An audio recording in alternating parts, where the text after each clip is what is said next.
السلام عليكم ورحمة الله.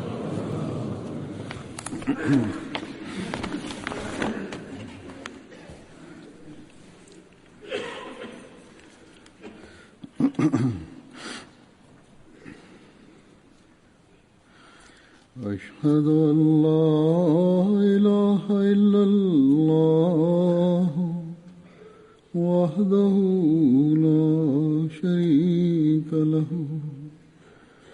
وأشهد أن محمدا عبده ورسوله أما بعد فأعوذ بالله من الشيطان الرجيم بسم الله الرحمن الرحيم الحمد لله رب العالمين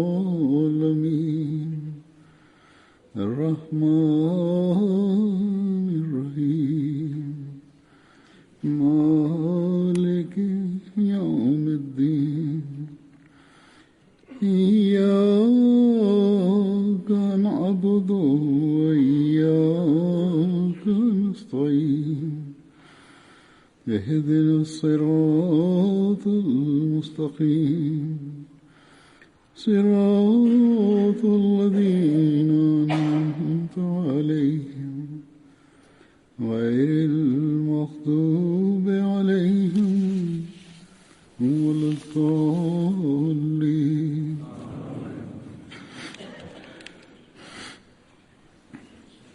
Ammar bin Yasir radhiyallahu anhu adalah seorang sahabat Rasulullah yang awalin dan terdepan dalam pengorbanan. Ayah beliau bernama Hadrat Yasir adalah keturunan Qahtani. Yaman adalah negeri asal beliau. Hadrat Yasir datang ke Mekah bersama dengan kedua saudaranya yang bernama Haris dan Malik untuk mencari seorang saudaranya. Haris dan Yasir kemudian kembali ke Yaman, namun Hadrat Yasir memilih untuk menetap di Mekah dan menjalin hubungan persahabatan dengan Abu Huzaifah Makhzumi. Abu Huzaifah menikahkan Hadrat Yasir dengan hamba sahayanya bernama Sumayyah yang dari mereka terlahir Hadrat Ammar. Hadrat Ammar dan Hadrat Yasir tinggal dengan Abu Huzaifah sampai beliau wafat. Ketika Islam datang, maka Hadrat Yasir, Hadrat Sumayyah, Hadrat Ammar, dan saudara beliau Hadrat Abdullah bin Yasir beriman masuk Islam. Hadrat Ammar bin Yasir meriwayatkan bahwa saya berjumpa dengan Hadrat Suhaib bin Sanaan di pintu Darul Arqam. Dan saat itu Hadrat Rasulullah tengah berada di Darul Arqam. Saya bertanya kepada Suhaib, untuk tujuan apa Anda ke sini? Lalu Suhaib balik bertanya, kalau Anda? Saya menjawab bahwa saya berkeinginan untuk bertemu dengan Rasulullah dan mendengarkan sabdanya. Suhaib mengatakan, tujuan saya pun sama seperti itu. Hadrat Ammar mengatakan, kami hadir ke hadapan Rasulullah, dan Rasulullah menjelaskan perihal Islam kepada kami, lalu kami baiat. Kami berada di sana sampai sore. Setelah itu kami keluar dari Darul Arqam secara sembunyi-sembunyi. Ketika Hadrat Ammar dan Hadrat Yasir baiat, saat itu lebih dari 30 orang yang telah baiat lebih dulu.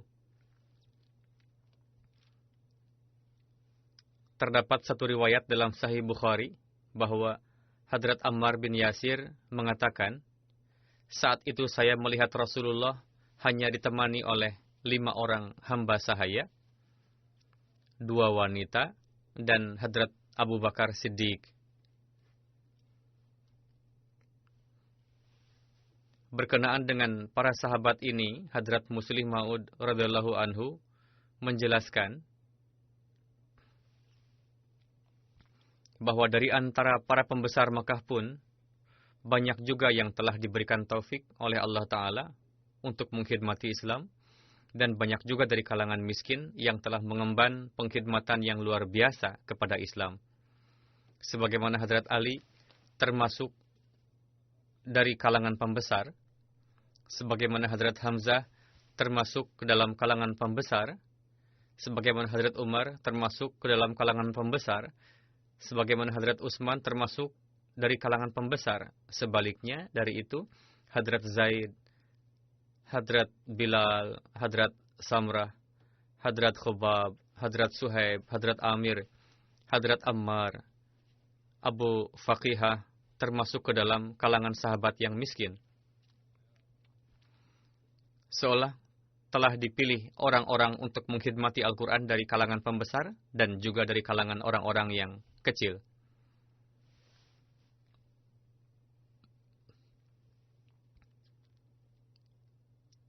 Beliau bersabda, Hadrat Sumayyah adalah seorang hamba sahaya wanita. Beliau sering dianiaya oleh Abu Jahal supaya keluar dari Islam.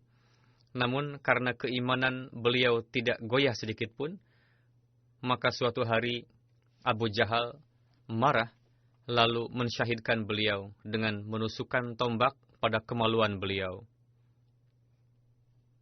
Hadrat Ammar yang adalah putra Hadrat Sumayyah biasa disiksa dengan dijemur terlentang di atas pasir yang panas.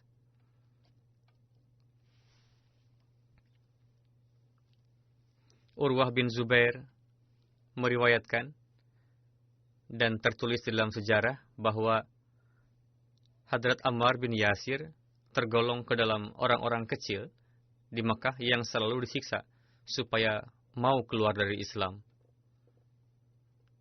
Muhammad bin Umar mengatakan bahwa orang-orang lemah dan tak berdaya yang diceritakan dalam Al-Quran Karim adalah mereka yang tidak mempunyai kabilah di Mekah dan tidak juga mereka mempunyai kekuatan dan pelindung. Orang-orang Quraisy biasa menyiksa mereka di bawah terik panas siang hari supaya mereka keluar dari Islam. Demikian pula Umar bin Al-Hakam meriwayatkan bahwa Hadrat Ammar bin Yasir, Hadrat Suhaib, dan Hadrat Abu Faqihah selalu dianiaya sedemikian rupa, sampai-sampai keluar dari mulut mereka perkataan yang bertentangan dengan hati mereka. Namun, begitu kejamnya siksaan yang ditimpakan oleh musuh sehingga membuat mereka mengatakan hal tersebut. Diriwayatkan oleh Muhammad bin Ka'ab Kurzi bahwa seseorang mengatakan kepada saya, yakni dia melihat Hadrat Ammar bin Yasir tengah memakai baju pajama, nampak di punggung beliau banyak bekas luka. Saya bertanya, bekas luka apa ini? Hadrat Ammar menjawab bahwa ini adalah bekas luka-luka siksaan ketika di Makkah dahulu yang ditimpakan padaku di bawah terik matahari. Ammar bin Maimun meriwayatkan bahwa kaum musyrik telah membakar Hadrat Ammar dengan api. Ketika itu Hadrat Rasulullah lewat di dekat Hadrat Ammar, lalu sambil mengusap kepala Hadrat Yasir bersabda, Ya narukuni bardaw wa salaman ala Ammar, kama kunti ala Ibrahim, yakni, wahai api, dinginlah engkau, dan jadilah keselamatan bagi Ammar, seperti kepada Ibrahim.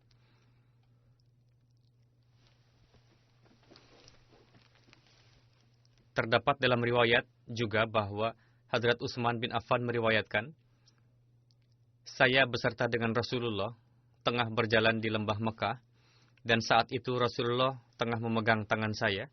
Kami datang menemui Abu Ammar, dan ibunda beliau yang saat itu tengah disiksa. Hadrat Yasir mengatakan, apakah akan selalu seperti ini? Beliau bersabda kepada Hadrat Yasir, bersabarlah. Lalu memanjatkan doa, Ya Allah, anugerahkanlah ampunan kepada keluarga Yasir, dan aku yakin bahwa engkau telah melakukannya. Yakni Allah Ta'ala telah mengabarkan kepada Rasulullah bahwa mereka telah diampuni disebabkan oleh kondisi penderitaan yang mereka alami ini. Dalam riwayat lain, Hadrat Rasulullah Sallallahu Alaihi Wasallam tengah lewat di dekat keluarga Ammar, yang mana mereka tengah dianiaya. Beliau bersabda, "Wahai keluarga Ammar, berbahagialah, karena pasti telah dijanjikan surga bagimu."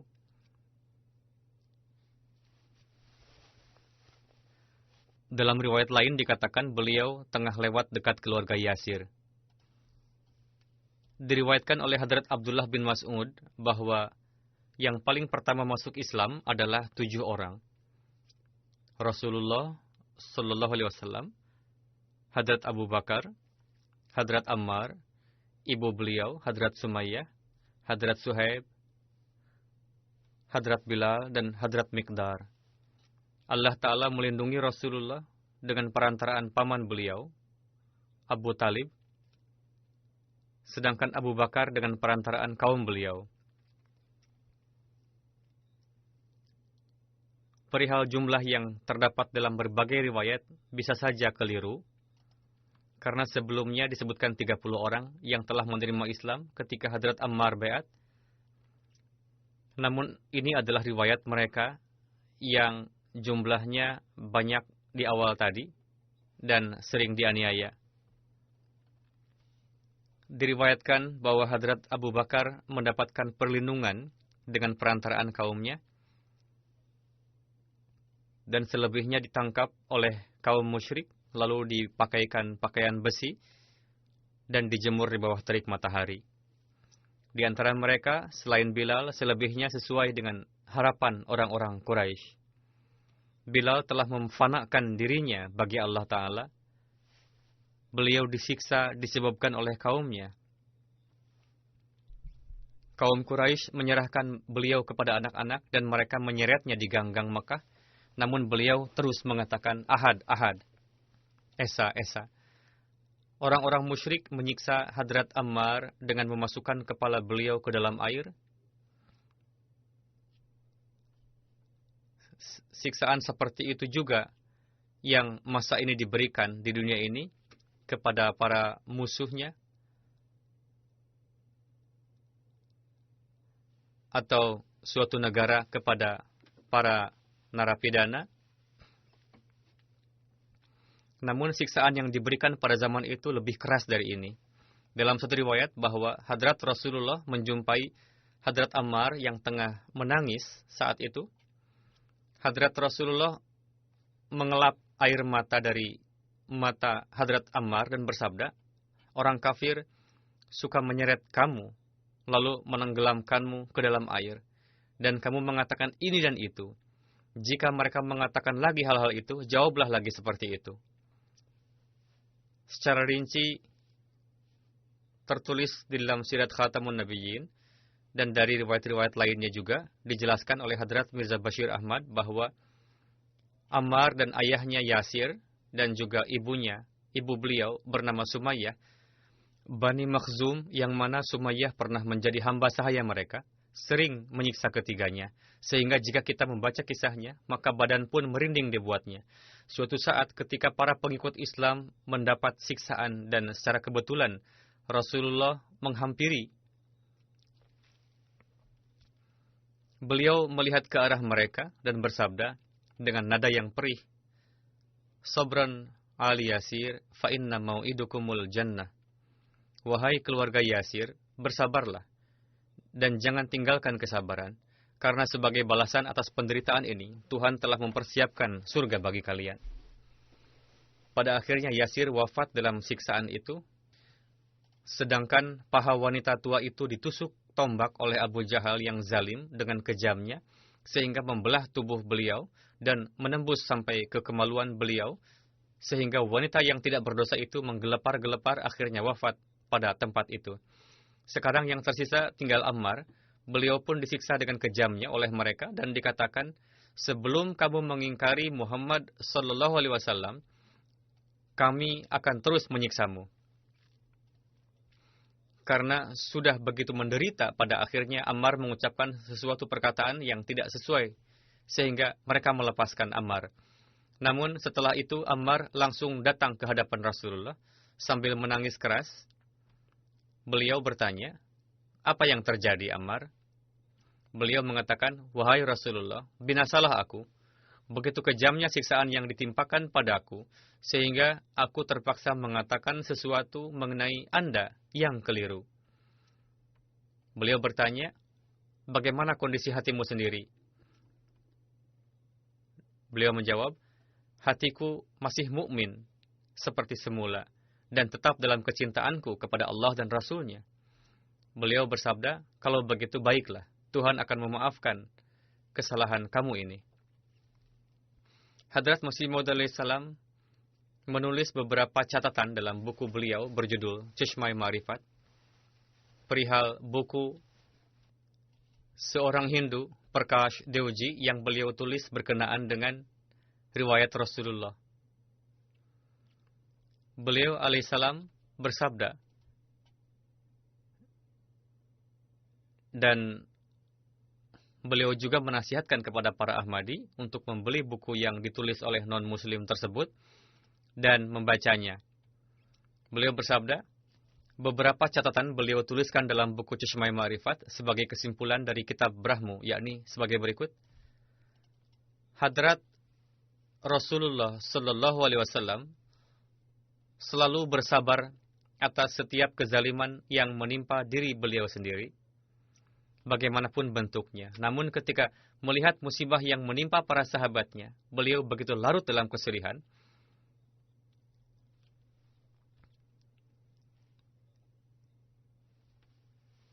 Orang-orang mukmin yang miskin itu begitu dizalimi, ditangkap dan dibawa ke hutan, lalu dijemur terlentang di bawah terik matahari, dan diletakkan batu besar di atas dadanya, sehingga karena saking panasnya, lidah mereka terjulur keluar.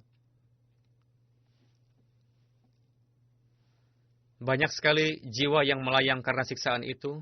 Di antara orang-orang yang dizalimi itu, salah satunya adalah Ammar, yang telah bersabar dan bertahan dari kezaliman mereka. Beliau alaihissalam menulis, seharusnya menyebut Hadrat Ammar. Beliau diikat dan dijemur terlentang di atas tanah berbatu, lalu di dada beliau diletakkan batu besar, dan diperintahkan untuk mengeluarkan cacian atas Rasulullah. Begitu juga ayah beliau mendapatkan siksaan yang kejam, dan ibunda beliau juga yang bernama Sumayyah. Tidak tega rasanya untuk melihat kezaliman atas mereka. Jika memohon dengan memelas, maka wanita yang beriman dan tidak berdosa, yang mana suami dan putranya dizalimi di hadapan matanya sendiri, beliau sendiri dizalimi dengan tidak punya malu yang tidak mungkin untuk diungkapkan. Pada akhirnya, setelah menggelepar-gelepar, wanita yang beriman itu wafat. Inilah kesimpulan yang dijelaskan oleh Hadrat Masih Maud alaihissalam dari buku Orang Hindu yang beliau tulis berkenaan dengan riwayat Hadrat Rasulullah dan para sahabat beliau. Sufyan meriwayatkan dari ayahnya bahwa Hadrat Ammar adalah orang pertama yang membuat masjid di rumah untuk beribadah. Hadrat Ammar bin Yasir hijrah ke Madinah dan tinggal di rumah Hadrat Mubashir bin Abdul Munzir. Hadrat Rasulullah mengikatkan tali persaudaraan antara Hadrat Huzaifah bin Al-Yaman dan Hadrat Ammar radhiyallahu anhu. Hadrat Rasulullah menghadiahkan sebidang tanah untuk tempat tinggal Hadrat Ammar. Atta bin Ribah mengatakan, Abu Salamah dan Ummi Salamah hijrah karena Hadrat Ammar bin Yasir adalah kawannya. Untuk itu beliau pun ikut serta pergi dengan mereka. Hadrat Ammar bin Yasir adalah saudara sepesusuan Hadrat Ummi Salamah. Diriwayatkan oleh Ikrimah bahwa Hadrat Abdullah bin Abbas mengatakan kepada beliau dan kepada putranya Ali bin Abdullah, pergilah kepada Hadrat Abu Sa'id Khudri dan dengarlah perkataannya. Kami datang kepada beliau, sedangkan beliau dan saudaranya berada di sebidang kebun, dan sedang menyiramkan air.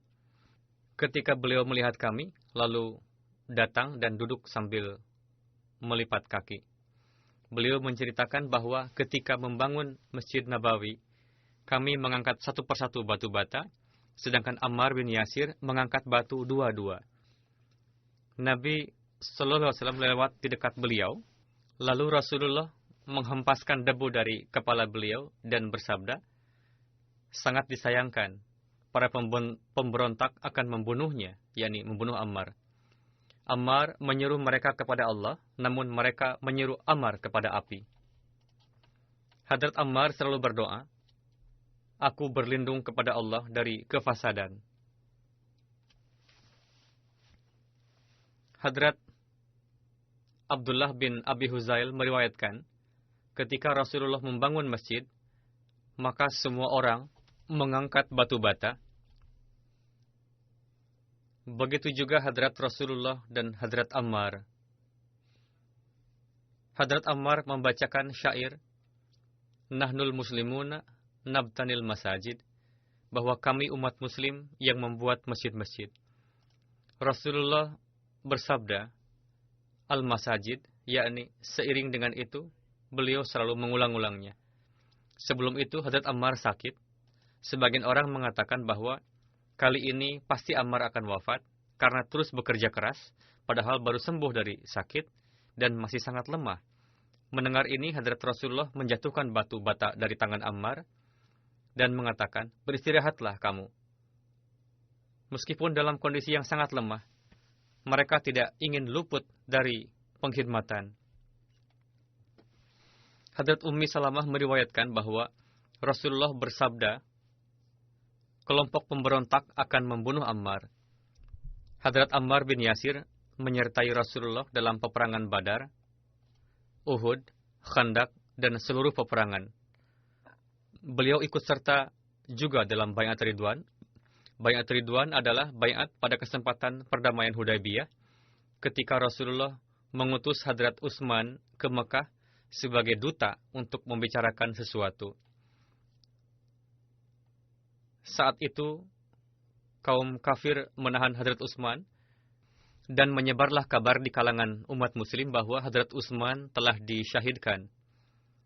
Saat itu Hadrat Rasulullah mengumpulkan umat muslim di bawah pohon ara dan bersabda,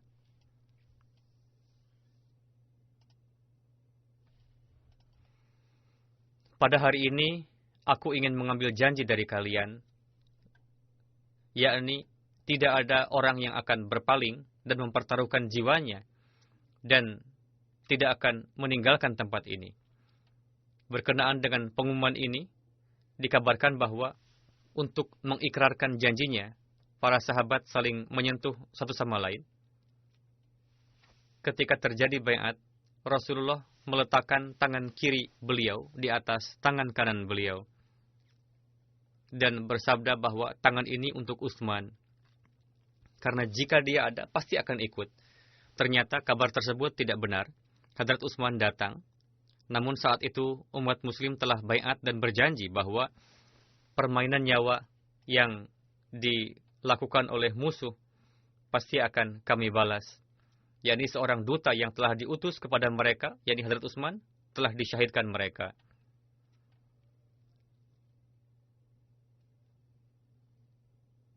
Hadrat Hakam bin Utaibah meriwayatkan bahwa Rasulullah sampai di Madinah pada waktu antara pagi dan siang.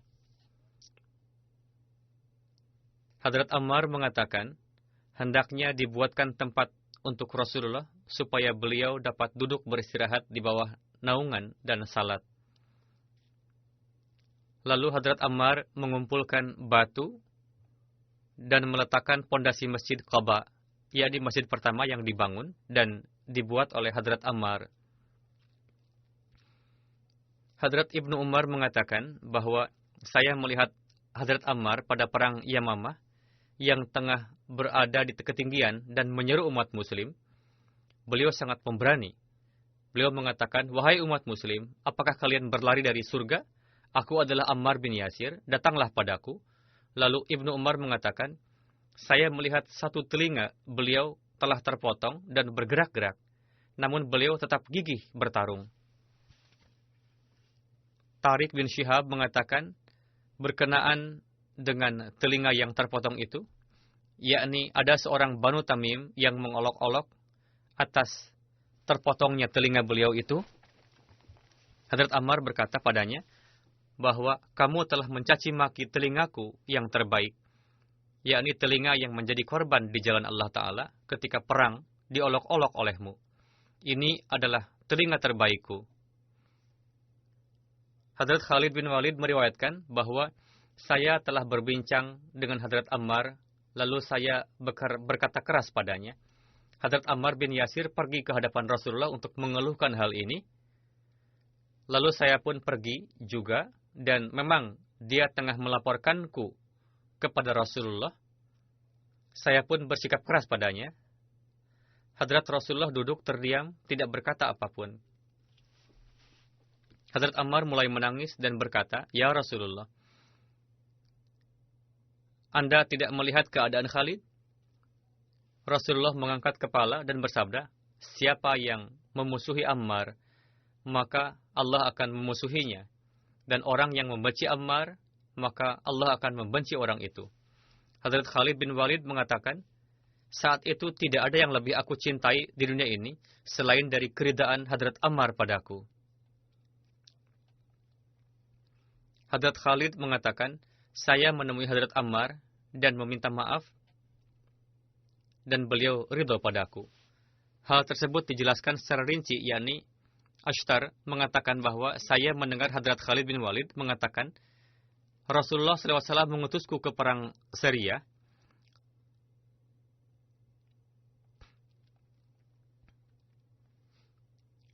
Hadrat Ammar bin Yasir pun ikut serta denganku.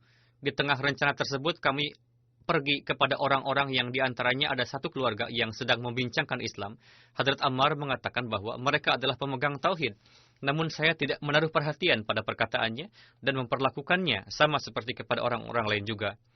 Hadrat Ammar mengancam saya bahwa beliau akan menyampaikan hal ini kepada Rasulullah ketika mulakat nanti. Lalu Hadrat Ammar datang ke hadapan Hadrat Rasulullah dan menceritakan semuanya. Ketika Hadrat Ammar melihat bahwa Rasulullah tidak membantunya, yakni beliau sallallahu alaihi wasallam tetap terdiam, lalu Ammar pulang dalam keadaan sedih, menangis. Hadrat Khalid mengatakan bahwa Hadrat Rasulullah memanggil saya dan bersabda, "Wahai Khalid, jangan memaki Ammar.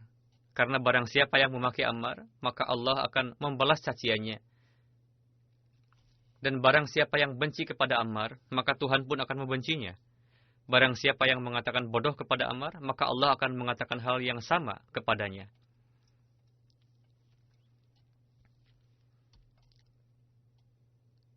Hadrat Ali meriwayatkan bahwa saya tengah terduduk di dekat Rasulullah, dan Ammar bin Yasir meminta izin untuk masuk. Lalu Rasulullah mengizinkannya dan bersabda, "Selamat datang manusia yang suci." Inilah kemuliaan yang Rasul anugerahkan kepada beliau.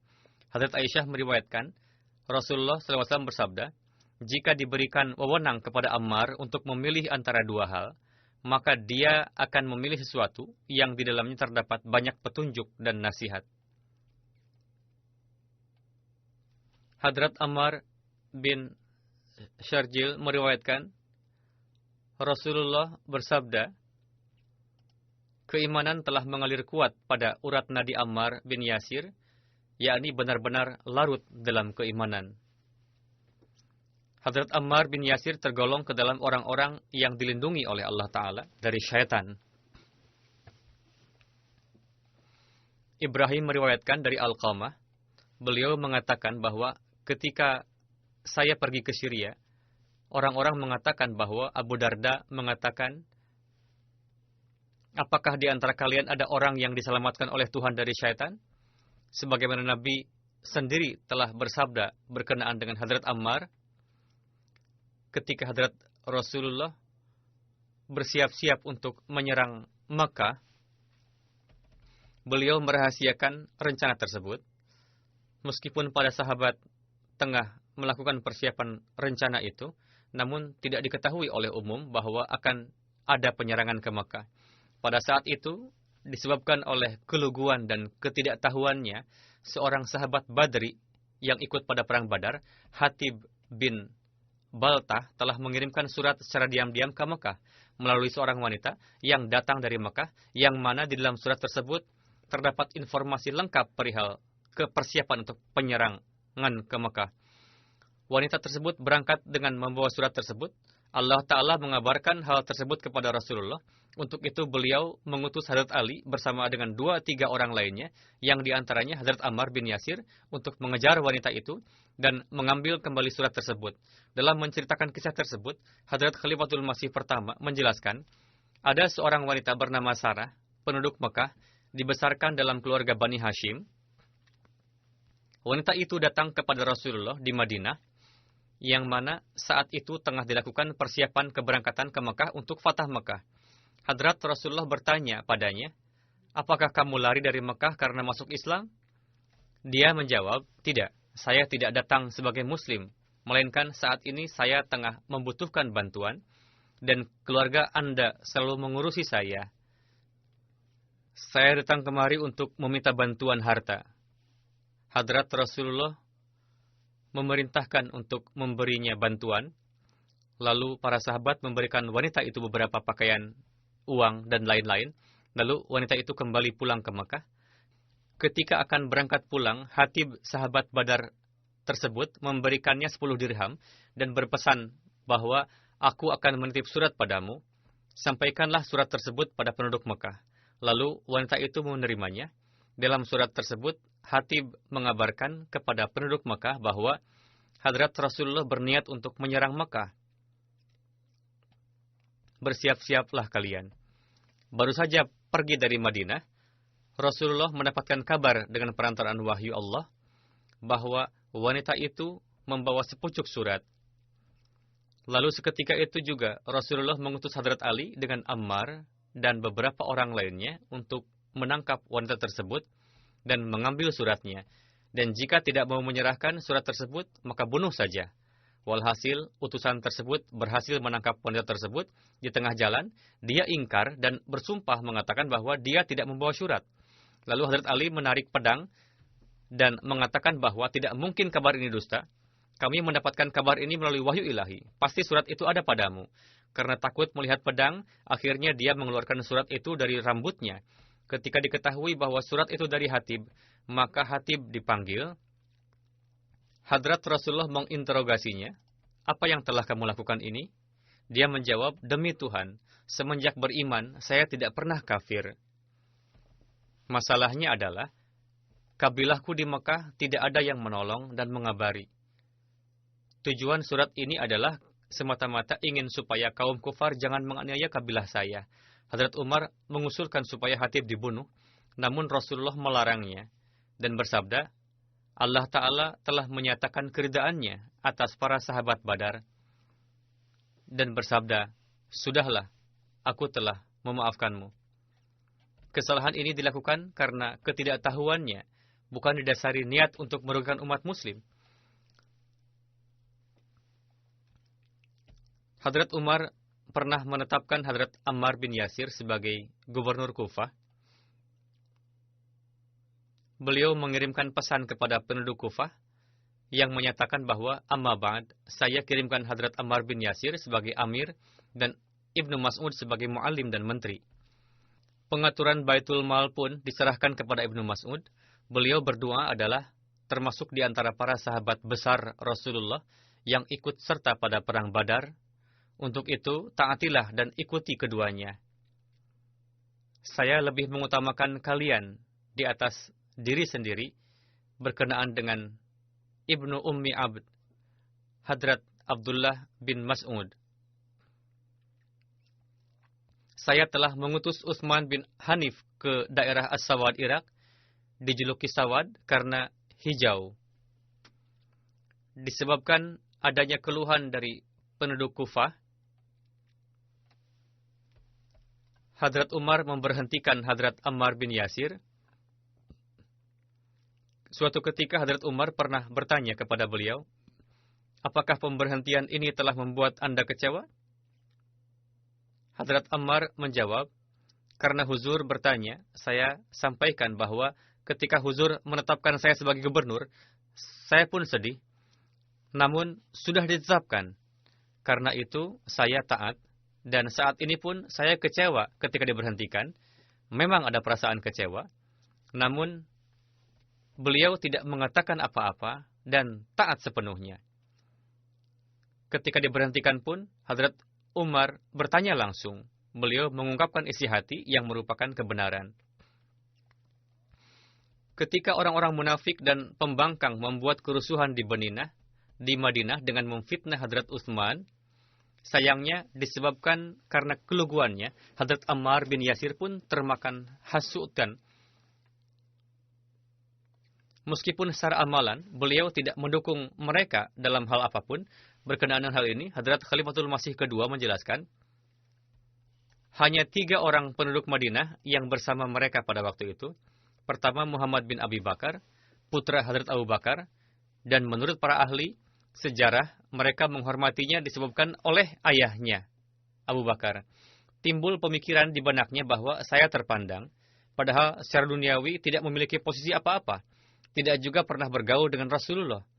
Tidak juga di kemudian hari mendapatkan pendidikan agama. Muhammad bin Abi Bakar lahir pada waktu Hujatul Wida. Dan ketika Rasul wafat, beliau masih bayi. Pada usia 4 tahun, ayah beliau, Hadrat Abu Bakar, wafat, sehingga tidak mendapatkan tarbiyat dari wujud yang luar biasa itu. Kedua, Muhammad bin Abi Huzaifah, bukan dari kalangan sahabat. Ayahnya wafat pada peperangan Yamamah, lalu Hadrat Utsman mengambil tanggung jawab untuk mendidiknya. Sejak kecil dibesarkan oleh beliau. Setelah Hadrat Utsman menjadi khalifah, dia meminta jabatan kepada Hadrat Utsman, namun beliau menolaknya. Lalu meminta izin kepada Hadrat Utsman untuk pergi bekerja di luar. Beliau mengizinkan, lalu dia pergi ke Mesir. Di sana bersama-sama dengan kawan-kawan Abdullah bin Sabah mulai memprovokasi orang-orang untuk menentang Hadrat Utsman. Ketika penduduk Mesir menyerang Madinah, dia pun ikut dengan mereka. Namun setelah sampai jauh, lalu kembali lagi, dan ketika kerusuhan itu, dia tidak ada di Madinah. Orang ketiga adalah Ammar bin Yasir, adalah sahabat Rasul. Penyebab terhasutnya beliau dijelaskan oleh Hadrat Muslim Maud, karena beliau tidak faham politik. Sama sekali tidak tahu.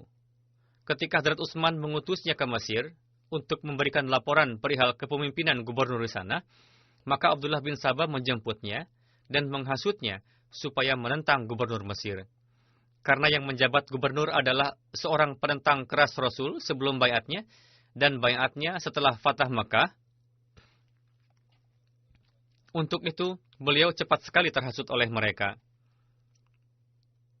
Yakni, karena gubernur tersebut pernah menentang Rasulullah. Di sisi lain, karena kecintaan Ammar kepada Rasulullah sangat besar, sehingga beliau mudah terhasut oleh para penentang gubernur dan Hadrat Utsman itu.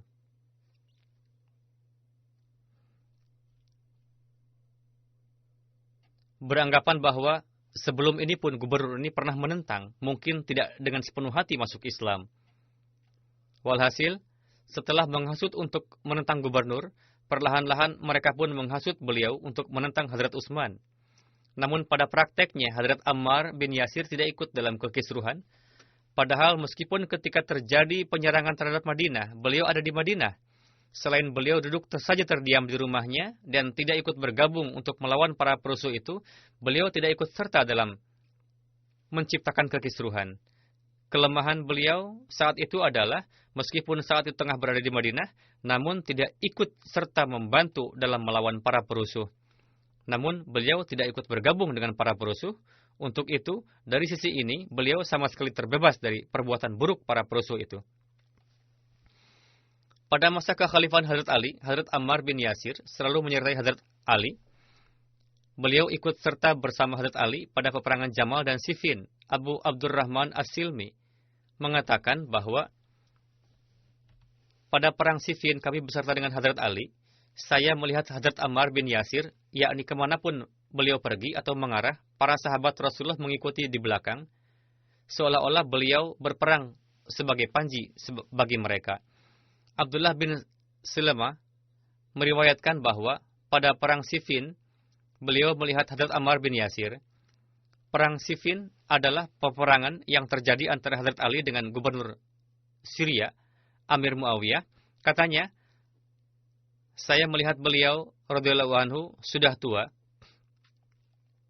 Abdullah bin Salamah meriwayatkan bahwa beliau berperawakan tinggi, kulit berwarna gandum, di tangan Hadrat Ammar terdapat tombak dan tangan beliau bergetar. Hadrat Ammar mengatakan, demi zat yang jiwaku berada di tangannya, aku berperang 3 kali menggunakan tombak ini bersama Rasulullah dan ini adalah yang keempat. Demi zat yang jiwaku berada di tangannya, jika seandainya mereka terus menggempur dan memukul mundur kita sampai pada ranting kurma hijar, aku tetap akan berkeyakinan bahwa kita berada di atas kebenaran dan mereka keliru. Abul Bakhtari meriwayatkan bahwa ketika perang Siffin, Hadrat Ammar bin Yasir mengatakan, bawalah susu untukku, karena Rasulullah bersabda kepadaku, yakni minuman terakhir yang akan kamu minum adalah susu. Lalu dibawakanlah susu, dan beliau minum, kemudian beliau tampil ke medan dan akhirnya syahid.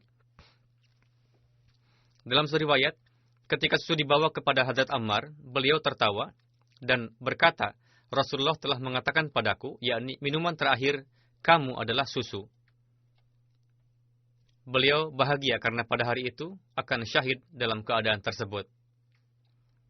Ketika perang Siffin, Hadrat Ammar bin Yasir mengatakan bahwa surga berada di bawah kilauan pedang dan orang yang kehausan akan pergi menuju sumber mata air. Pada hari ini aku akan menemui para kekasihku.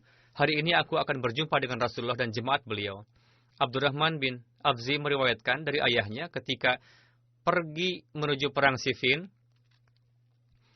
pada pojok sungai Farat, Hadrat Ammar bin Yasir mengatakan, Ya Allah, jika seandainya aku tahu bahwa engkau lebih menyukai aku melemparkan diri sendiri dari gunung ini, maka pasti akan aku lakukan demikian. Dan jika seandainya aku tahu bahwa engkau ridho jika aku membuat bara api besar di sini, lalu melompatkan diri ke dalamnya, maka pasti akan aku lakukan demikian. Ya Allah, jika seandainya aku tahu bahwa engkau lebih menyukai aku melompat ke dalam air dan menenggelamkan diri sendiri, maka pasti akan aku lakukan demikian. Aku berperang hanya demi ridho engkau semata. Aku ingin janganlah engkau membiarkan aku gagal dan hanya engkau, dan hanya ridhomu lah yang aku harapkan. Abu Wadiyah Muzni lah yang mensyahidkan Hadrat Ammar bin Yasir. Dia telah menombak beliau yang menyebabkan beliau terjatuh. Lalu ada seorang lagi yang menyerang Hadrat Ammar dan memenggal kelapa beliau. Lalu keduanya bertengkar dan pergi menghadap Muawiyah. Keduanya mengaku bahwa merekalah yang telah membunuh beliau. Hadrat Ammar bin As mengatakan, beliau adalah sahabat dan saat itu beliau bersama dengan Muawiyah. Namun dikarenakan kesalahpahaman, sehingga beliau bersama Muawiyah. Namun kebaikanlah yang zahir dari penuturan Hadrat Ammar bin As. Beliau mengatakan, demi Tuhan, keduanya hanya berselisih perihal api, yakni mereka yang telah mensyahidkan Hadrat Ammar, dan keduanya mengatakan, sayalah yang telah membunuhnya. Sebenarnya kalian tengah berselisih mengenai api. Hadrat Muawiyah mendengar perkataan Hadrat Ammar bin As. Ketika kedua itu pulang, Muawiyah mengatakan kepada Hadrat Ammar bin As, aku tidak pernah melihat seperti yang kamu katakan itu. Orang-orang rela mengorbankan jiwanya demi kita, sedangkan kamu mengatakan kepada mereka berdua bahwa kalian berselisih mengenai api. Hadrat Ammar mengatakan, demi Tuhan, demikianlah adanya. Demi Tuhan, kamu pun mengenalnya, dan aku ingin seandainya aku mati 20 tahun sebelum dia, yakni Hadrat Ammar bin Yasir, sehingga tidak mengalami kejadian ini, yakni kita berperang seperti ini. Hadrat Ammar wafat pada masa kekhalifahan Hadrat Ali, yakni ketika perang Siffin pada bulan Safar 37 Hijriah, pada usia 94 tahun. Sebagian orang berpendapat pada usia 93 atau 91. Beliau dimakamkan di Siffin. Yahya bin Abis meriwayatkan bahwa ketika Hadrat Ammar bin Yasir disyahidkan, beliau mengatakan, kuburkanlah jasad saya dalam pakaian saya. karena aku akan menjadi pemohon. Hadrat Ali memakamkan beliau dalam pakaian sendiri. Abu Ishaq mengatakan bahwa Hadrat Ali memimpin salat jenazah Hadrat Ammar bin Yasir dan Hadrat Hashim bin Utbah. Jasad Hadrat Ammar beliau letakkan di dekat beliau dan Hashim di depannya. Lalu beliau menyalatkan sekaligus dengan 5, 6 atau 7 takbir. Demikianlah para sahabat yang telah berperang demi kebenaran. Semoga Allah Ta'ala meninggikan derajat mereka. Sebetulnya masih ada riwayat lainnya mengenai beliau. Insya Allah Ta'ala di lain waktu akan disampaikan.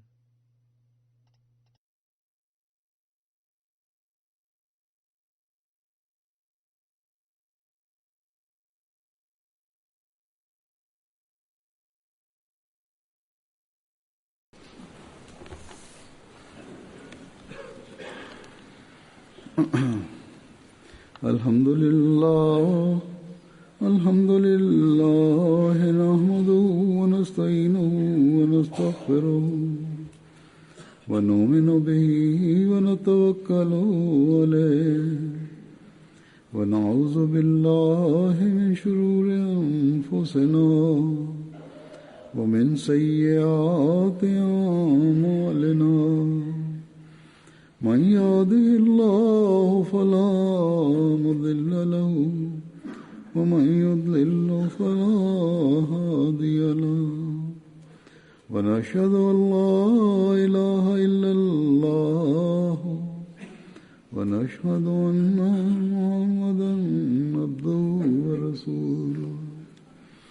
عباد الله رحمكم الله إن الله يأمر بالعدل والإحسان وإيتاء ذي القربى وينهى عن الفحشاء والمنكر والبغي يعظكم لعلكم تذكرون.